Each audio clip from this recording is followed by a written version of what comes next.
Bonjour, nous sommes le mercredi 5 novembre 2025. Aujourd'hui, on va parler d'un sujet fondamental, je crois, la dignité humaine. Et ça nous amène directement à un discours, un plaidoyer important, celui de la République démocratique du Congo, récemment à Doha, lors d'un sommet sur le développement social. On va s'appuyer sur quoi? Sur des extraits clés de ce discours officiel. L'idée, c'est vraiment de décrypter le message, hein, comprendre comment la RDC voit les 30 dernières années, quels sont ses défis qui sont énormes, on le sait, mais aussi, et c'est ça qui est intéressant, quelles initiatives elle lance pour essayer de changer les choses. Oui, et ce qui est assez frappant, je trouve, c'est de voir comment ce pays, qui a une histoire, marquée par tant d'épreuves, cherche pas seulement à tracer sa propre route, mais aussi à interpeller en fait la communauté internationale sur les bases mêmes de la coopération. C'est un appel à repenser la solidarité, et ça mérite vraiment qu'on s'y attarde. Tout à fait. Alors allons-y. Commençons par le début. Le constat qui a été fait à Doha. 30 ans après Copenhague, ce fameux sommet de 1995, où en est-on? Eh bien, le discours congolais, il le rappelle bien. Les engagements de 95, c'était fort. Éradiquer la pauvreté, le plein emploi, l'inclusion sociale. De beaux objectifs, toujours valables d'ailleurs. Mais le ton à Doha, il est direct. On parle d'une vérité difficile. Le monde, collectivement, il n'a pas tenu ses promesses. Exactement. Et le discours pointe un paradoxe qui est assez douloureux aujourd'hui. On est hyper connecté, technologiquement, économiquement, mais en même temps, les fractures sociales, elles se creusent et de manière abyssale parfois. Oui. L'image qu'ils utilisent, c'est celle de ces villes où on a une minorité qui a tout et juste à côté, des millions de gens qui n'ont accès à rien ou presque. Ni éducation de qualité, ni soins corrects, ni protection sociale, ni même la sécurité de base. Et ce paradoxe, c'est juste un constat ou il y a une critique derrière? Ah non, c'est bien plus qu'un constat. Ce qui est vraiment fort ici, c'est pas tant de pointer le paradoxe, bon ça beaucoup le font, mais c'est la façon dont la RDC s'en sert pour, en fait, questionner l'efficacité même du modèle de développement qu'on a suivi ces dernières décennies. C'est-à-dire, Bien, l'idée clé, c'est que la croissance économique, si elle est déconnectée de la justice sociale, c'est pas juste un truc incomplet. C'est présenté carrément comme une sorte de faillite du système. Le discours suggère que ce modèle, il a échoué dans sa mission première, quoi. Améliorer vraiment la vie des gens et renforcer la cohésion, comme on l'espérait à Copenhague. et j'imagine que cette faillite, comme vous dites, elle résonne de façon très particulière pour la RDC elle-même. Le lien est fait dans le discours. Ah oui, et c'est un rappel assez brutal. La délégation congolaise le dit sans détour. Le pays vit depuis quasiment 30 ans des cycles terribles d'agressions armées. Les conséquences humaines sont effroyables. Des millions de morts, des millions de déplacés, des vies brisées, des communautés détruites. C'est dans ce contexte-là, cette adversité extrême, que la RDC parle de développement. Tout à fait. Et c'est pour ça que le discours insiste atténant. Pour la RDC, le développement social, ce n'est pas une question théorique. C'est une question de survie, de reconstruction, d'avenir pour des millions de personnes, là, maintenant. Le lien est direct. Évidemment. Le lien entre l'insécurité, l'instabilité et l'impossibilité de construire un progrès social qui tienne la route, c'est leur quotidien. Donc leur présence à Doha, leur parole, elle est chargée de tout ce vécu. Ils ne viennent pas juste discuter de concepts, mais témoigner d'une une urgence vitale. Et c'est là, je trouve que ça devient vraiment intéressant, et même volontariste. La RDC dit avoir fait un choix stratégique fort, rompre avec un modèle jugé trop basé sur l'extraction, trop centralisé, pour mettre quoi à la place? Eh bien mettre résolument l'être humain, la justice sociale, l'égalité des chances entre les territoires et la consolidation de la paix au cœur de tout. C'est une vraie ambition de réorienter le développement. Et cette vision, elle s'appuie sur trois convictions fortes, martelées comme des principes. Primo, la dignité de chaque personne, c'est pas un négociable.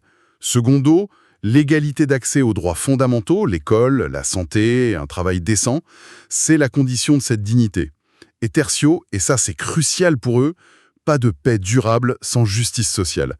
C'est ce trio qui doit guider les réformes. Justement, parlons-en de ces réformes. Le discours donne des exemples concrets, j'imagine? Pas seulement des grands principes. Le premier, c'est la protection sociale, c'est ça? Absolument. Ils mettent en avant la réforme de la couverture santé universelle qui a été lancée en 2023, avec une mesure très concrète, très symbolique, la gratuité des soins pour les femmes enceintes, les accouchements, les nouveau-nés. Ah oui? Et le discours insiste sur l'impact donner la vie ne doit plus être un risque financier ni une condamnation à la précarité. C'est vraiment présenté comme une avancée majeure pour les plus vulnérables. C'est une annonce forte, c'est sûr. Symboliquement, c'est très important.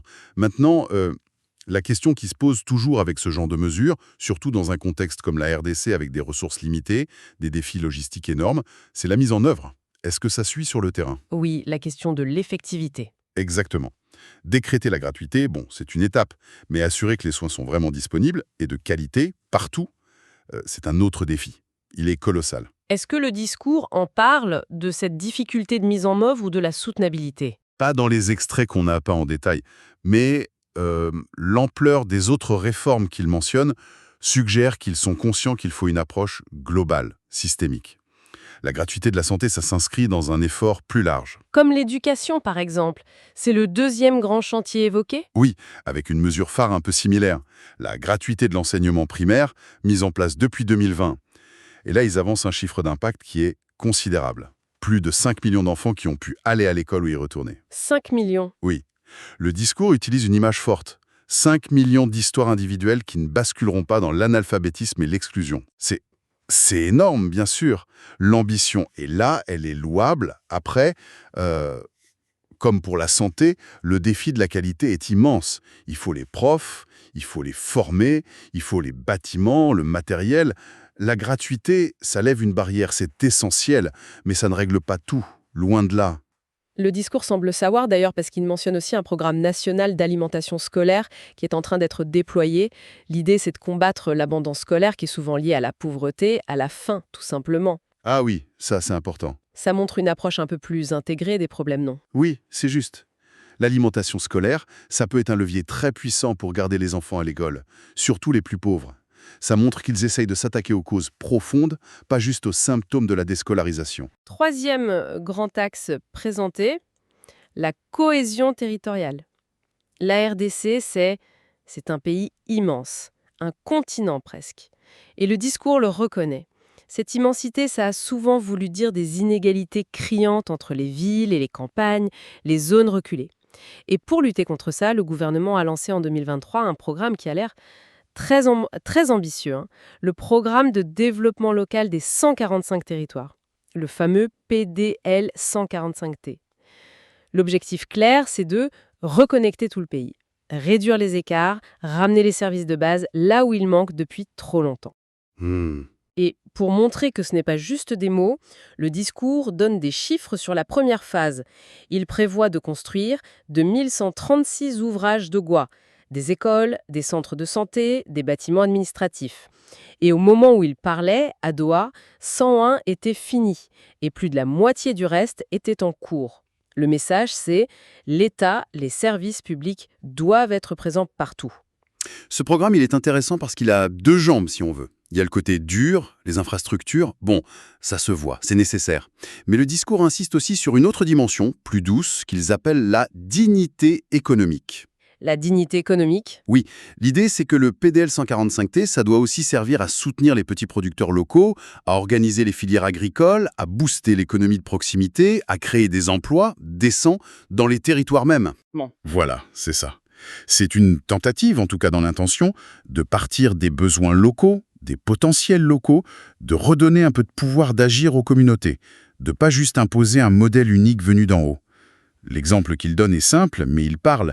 Une mère qui peut vivre de son travail sans devoir quitter sa terre, c'est déjà une victoire sociale. C'est une belle image, oui. Mais bon, on connaît les défis gigantesques de la RDC. La sécurité dans certaines régions, la gouvernance, la logistique dans un pays aussi vaste. Est-ce que c'est réaliste de penser que ce programme, le PDL 145T, peut vraiment changer les choses à l'échelle du pays? Le risque d'éparpillement, de résultats très inégaux, il est grand, non? Le risque est immense, soyons clairs. C'est un pari extrêmement audacieux. Sa réussite va dépendre de tellement de choses. Est-ce que la volonté politique va tenir dans la durée? Est-ce que l'administration va suivre, coordonner efficacement? Comment lutter contre la corruption? Et bien sûr la sécurité, notamment dans l'Est. Oui, c'est la clé. C'est fondamental. Donc oui, le risque que les résultats soient très différents d'un territoire à l'autre, il est évident. Mais l'approche elle-même, cette volonté de réinvestir les zones oubliées, c'est déjà important. C'est un signal politique qui est fort. D'accord. Au-delà de ces chantiers sociaux à l'intérieur du pays, le discours parle aussi d'un autre sujet qui est devenu incontournable quand on parle de développement, le climat. Oui, et la RDC en parle en disant bien que ce n'est pas un débat académique pour eux, mais une réalité vécue tous les jours. Les inondations terribles, l'érosion qui emporte tout, les sécheresses qui frappent l'agriculture, l'insécurité alimentaire, c'est le quotidien de beaucoup de communautés. Mhm. Et face à ça, il y a le bassin du Congo. La RDC en détient une partie énorme, c'est présenté comme un atout écologique majeur pour la planète, mais aussi comme un levier possible pour le développement du pays lui-même. Et c'est là que le discours fait un lien très très fort entre l'exigence de justice sociale et celle de justice climatique. Le raisonnement est direct. Le manque flagrant de financement international pour aider les pays vulnérables à s'adapter au changement climatique et à faire leur transition énergétique de manière juste, eh bien ça freine énormément leurs efforts pour atteindre les objectifs de développement durable, les ODD. D'accord. L'affirmation est très claire. Sans justice climatique, il n'y aura pas de justice sociale durable. Se poser comme ça. C'est une position qu'on entend de plus en plus venant des pays du Sud. Quelles sont les demandes concrètes de la RDC qui en découlent? Les demandes sont assez précises et elles visent vraiment à changer les règles du jeu du financement climatique. D'abord, ils veulent un accès au financement vert qui soit plus prévisible, plus rapide et plus juste. Il y a une critique assez nette des conditions qu'ils jugent punitives. Punitive? Oui, c'est le terme utilisé. L'idée que ces conditions pénalisent les pays qui sont le moins responsables de la crise mais qui en subissent le plus les conséquences. Et deuxièmement, point très important, rééquilibrer les financements entre l'atténuation, réduire les émissions, ce que les bailleurs priorisent souvent, et l'adaptation, protéger les gens face aux impacts qui sont déjà là. Pour des pays comme la RDC, l'adaptation, c'est au moins aussi urgent, sinon plus. On sent une certaine impatience, peut-être même une frustration dans ces demandes, non? Oui, absolument. Il y a ce sentiment que les promesses de financement faites par les pays riches, elles ne sont pas tenues, ou alors ça arrive trop lentement, avec trop de paperasse, trop de conditions. Et pendant ce temps-là, les coûts humains, économiques, des catastrophes climatiques, ils s'accumulent et ils sapent tous les efforts de développement. D'où ce lien très fort. La justice climatique, c'est pas juste une question d'environnement à part, c'est une condition de la justice sociale. Point. Et tout ça, ça nous amène au message final du discours, cet appel à une nouvelle solidarité mondiale. Le sommet de Doha est vu comme un moment charnière. Oui, un moment où le monde traverse plein de transitions en même temps, démographique, environnementale, numérique, économique. Le discours dit que c'est à double tranchant. Mal gérées, ces transitions vont aggraver les inégalités, l'exclusion, mais si on les maîtrise ensemble, elles pourraient être des accélérateurs d'équité. C'est un choix de société, en fait, à l'échelle mondiale. Et c'est là que la RDC met en avant son expérience, notamment avec ce fameux PDLL 145T. Pas comme un modèle à copier partout, mais comme une méthode qui mérite discussion au niveau international. L'idée derrière, c'est que reconstruire un État, une économie, en partant par le bas, en reconnectant les territoires grâce aux services essentiels, santé, école, administration et à l'économie locale, c'est peut-être une façon concrète de restaurer l'égalité des chances et l'accès aux droits. Alors, au fond, c'est quoi la proposition de la RDC pour cette nouvelle solidarité internationale? Si ce n'est plus l'aide classique, c'est quoi? Le discours dit qu'il faut dépasser la logique verticale habituelle. Le donateur en haut, l'assisté en bas. Il plaide pour une solidarité horizontale. Solidarité horizontale, c'est une jolie formule, mais concrètement, ça veut dire quoi? C'est là que ça devient peut-être un peu plus conceptuel, mais aussi plus ambitieux. L'idée, c'est de baser la coopération sur la reconnaissance mutuelle des responsabilités. Les responsabilités des pays développés dans les déséquilibres mondiaux, oui, mais aussi celles des pays en développement dans leur propre gouvernance. Et sur le respect total de la dignité souveraine de chaque État. Donc moins d'ingérence. Plutôt une redéfinition du partenariat. Voir la coopération non plus comme un système permanent de dépendance, mais comme un pacte d'égal à égal où chacun rend des comptes à l'autre. Un pacte d'égal à égal. Ça remet en question pas mal de choses dans les relations Nord-Sud habituelles, ça. Tout à fait. C'est une vision qui veut sortir de la logique de l'aide conditionnelle pour aller vers un partenariat basé sur des objectifs qu'on partage et une redevabilité qui va dans les deux sens. L'ambition affichée, c'est de faire de la justice sociale non plus juste une belle idée ou un objectif parmi d'autres, mais un droit humain fondamental, un droit vécu, garanti partout, grâce à une responsabilité collective qui serait assumée différemment. C'est un idéal élevé, bien sûr, qui se confronte à la réalité politique, aux intérêts, mais ça a le mérite de proposer un vrai changement de perspective. Bon, si on résume les points forts de ce plaidoyer congolais à Doha, d'abord un message très clair. La dignité humaine, la justice sociale, ça doit revenir au centre. Partout. Ensuite, ils mettent en avant des actions concrètes chez eux, malgré tout. La gratuité des soins maternels, la gratuité du primaire pour des millions d'enfants, et ce grand programme de développement local, le PDL 145T, pour réduire les inégalités dans le pays.